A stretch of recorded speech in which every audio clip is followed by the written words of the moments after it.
Sweden Scandinavian ممالک میں سے ایک ہے۔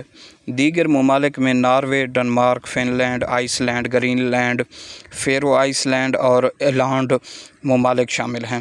جنوبی سویڈن میں ایک علاقہ ہے جس کا نام سکین یا سکینیا ہے، جس سے اسکینڈینیوین ممالک کا نام موسوم ہے۔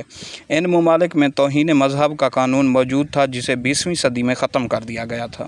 سن 1563 میں بادشاہ ایرک 14 نے مذہب کی حفاظت کے لیے ایک قانون بنایا جو صدیوں تک یوں ہی قائم رہا۔ 1949 میں اس قانون کو پہلے سے نرم بنانے کے بعد اس کا نام بدل کر امن کا مذہب رکھا گیا۔ سن 1970 میں توہین مذہب کے اس تبدیل شدہ قانون کو بھی ہمیشہ کے لیے ختم کر دیا گیا۔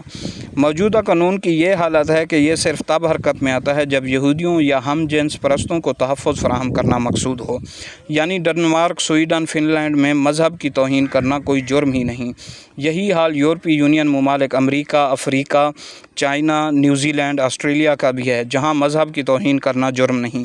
ان آزادیوں کے باوجود جب حضرت عیسیٰ علیہ السلام کے کارٹون اشاعت کے لیے آتے ہیں تو رسالہ اخبار کا ایڈیٹر یہ کہہ کر منع کر دیتا ہے کہ اس سے عیسائیوں کے جذبات کو ٹھیس پہنچے گی۔ کتنی کامیاب بزنس کرنے والی فلموں پر ریلیز کے بعد پابندی عائد کر دی گئی تاکہ یہودیوں اور عیسائیوں کے جذبات کو ٹھیس نہ پہنچے، جبکہ اسلام اور نبی مکرم صلی اللہ علیہ وسلم کے متعلق مواد بلا ہچکچاہٹ چھاپ دیا جاتا ہے۔ قرآن مجید کی بے توقیری قانونی سرپرستی میں کروائی جاتی ہے۔ یہی وجہ ہے کہ آج بھی گوگل پر وہ تمام بدنام زمانہ کارٹون موجود ہیں جو ان مغربی اخباروں اور رسالوں میں چھپ چکے ہیں، جبکہ حضرت عیسیٰ علیہ السلام کا کوئی تمسخر آمیز کارٹون گوگل پر موجود بھی نہیں ہے۔ منافقت، تعصب، تنگ نظری، شدت پسندی، اسلام دشمنی اور دوہرے معیار میں مغرب کسی کو بھی اپنا ثانی نہیں رکھتا۔